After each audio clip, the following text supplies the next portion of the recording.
nadulas ko kasi, may natapak. Kailan? Noong January 10. January 10, nadulas ka, may natapaan ka ngayon. Parang- Tumama ka ba sa mga matitigas? Hindi ko alam eh, kasi madilim. Okay. Pero never kayong nagpaano kasi 10.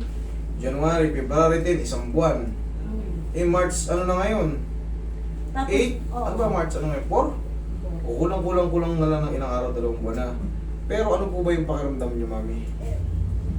Yung ganyan, no? Tapos pagka nagkamali ka, parang may gumagano. Hindi mo maangat, tapos pag yung nagkamali ka, lumalagot to. Oo, kunyari nagkamali ng baba o kaya hawak. Nasugatan yung ano niyo, mami, ganito. Nasugatan yung sa rotator. Ulo. Isa labrum niyo ganyan, kaya nang kumakat. Diabetic po ba? Hindi naman. Hindi po.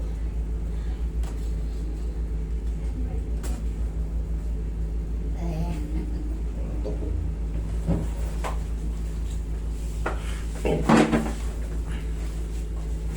Bang bang 10 kilo na ako sa loob. Ang daan. Wala, ano talaga to. Hindi, kaya niya yan. Pero talagang honestly speaking, may pain yan. Kasi yan, sa inyo, tsaka hindi pa yung maaangat kagad. Yung maano agad. Oo, maano nyo yan. Mas nawala yung pain. Yun palang maaasahan nyo. Kasi yan, hindi natin nung pwedeng puwersahin na iangat kagad. Tapos maiinat kagad dito. Para mapupunit yung mga ano nyo eh. Mga tendon muscle nyo, yung mga ligaments nyo. Pero yan, maasahan nyo, madidiinan nyo na yan, yung kahit yung bigay nyo ganun, okay na yun. Yun pa muna. Okay? Tapos, turuan ko kayo ng exercise para day by day, magugulat kayo ba? Sa wakas, nakabalik din. Okay? Ito nga, ganito mas. Yan, mawawala yan. Yan, mga ganyan-ganyan. Kasi ito sa inyo, ang tawag dito is adhesive capsulitis. Yung, hindi na yung katawan na yung, yan kita mo yung katawan niya, lumiliyad na, nakapakat na, hindi na naglalaro yung tinatawag nating head humerus. Hindi na siya naglalaro. Nakapakat. Paghandaan nyo yung mga ganyan, kasi medyo talagang ano yan.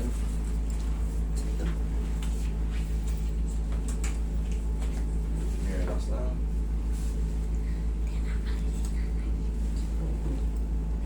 One more. Kung lalabanan na. Isa pa.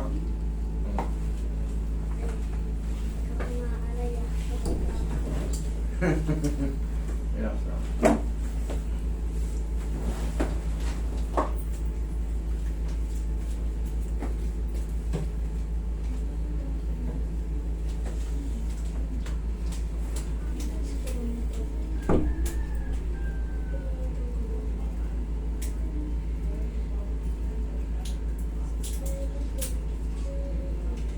Palambutin ko muna para makahanda si mami sa mga bagay-bagay na ano. Napapanood nyo ba ako? Oo.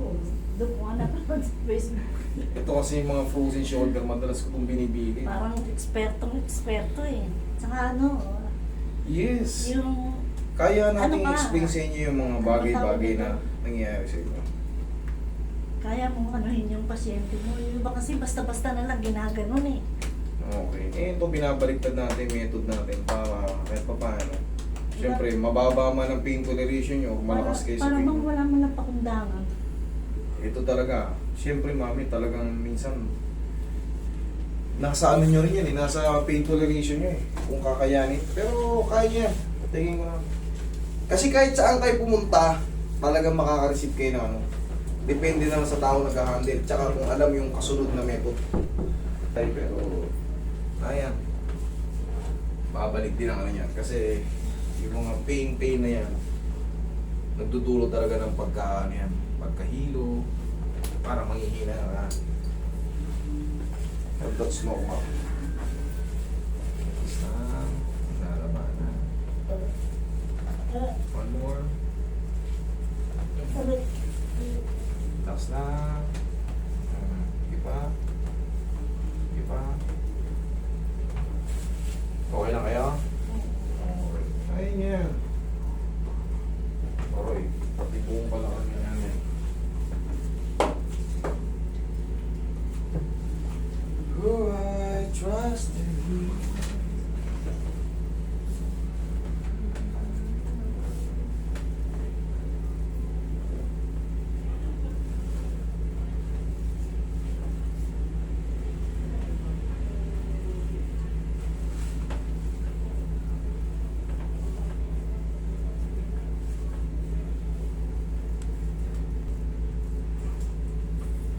Yaya, mami.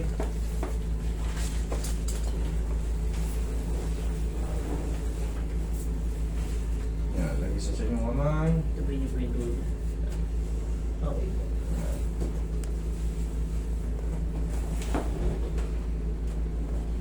Last na. Inhale. Exhale.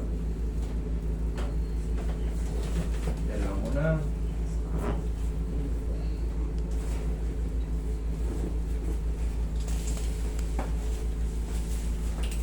Few seconds lang.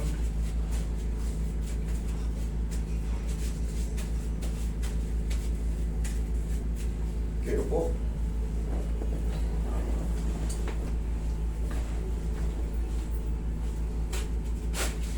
Uy, kalso. Kalso. Ayaw niya, huwag lang kayo matakot. Ah, Kaya? Kaya? Kaya. Pinaluluwag na natin ang tulo. Para hindi na kayo masaktan pag kinangat ko. Kasi once na yan, napakat, tapos bigla mong kinanan ng pagano'n kagad. Ouch!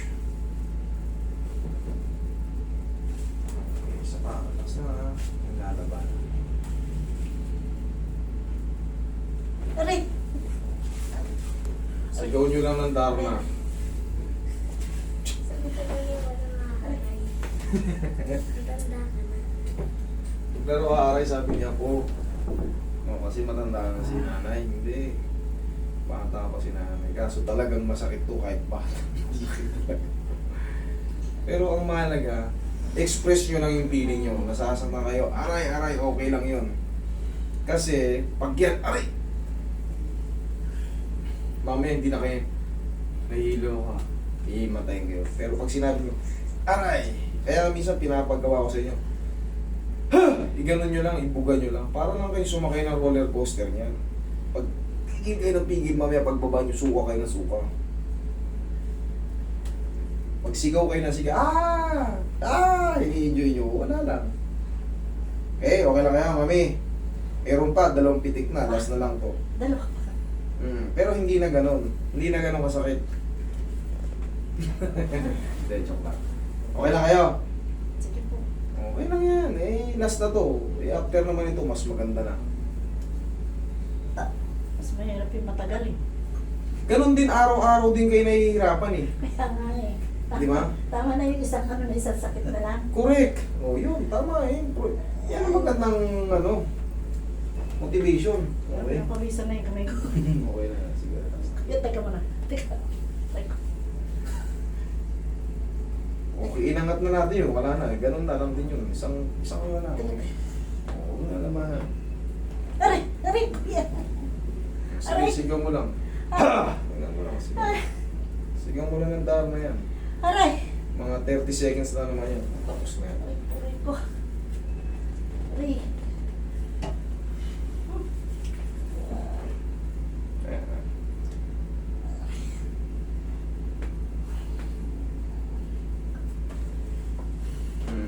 Ah.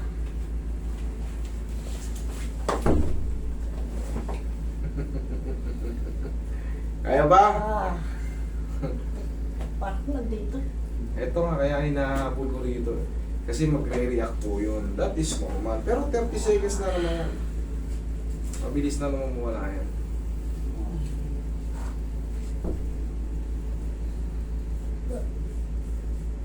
Parang Yung mga sa deltoid muscle. Ayan.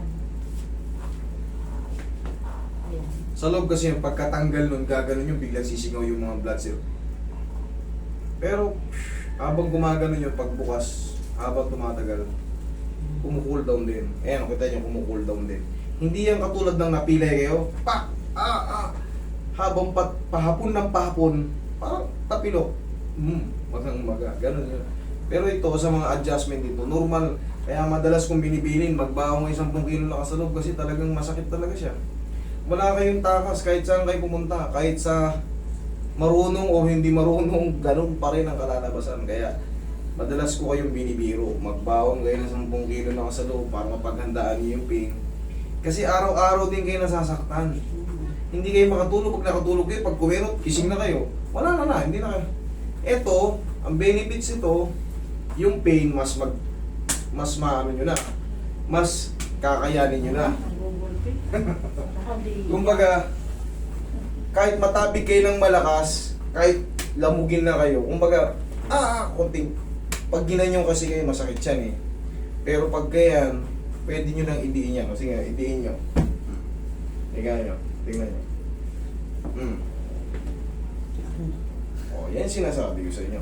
Subukan yung madiinan kayo ng biglaan. Sobrang sakit. Mami, ito, dito naman, susundan nyo pa to ng exercise. Yan. Kaya naman. Oh. Wala kang ibang gagawin sa araw-araw. Ayan, lumuluwag-luwag na. Tapos, maluwag naman eh. Oh, tapos yan, unti-unti nyo na maabot yung Ayan, oh. Ayan na. Ayan. Oh, kita nyo yung benefits. Ano gusto nyo? Mag-antay tayo ng wala naman tayo inaabangan, lalo lang pasakit ng pasakit. Patigas Isa ka na na. patigas, tumatagal eh. Correct! Sorry, pero ganun talaga eh. Maraming salamat sa pagtitiwala. Salamat po. Ingat kayo. Kahit yung sakit.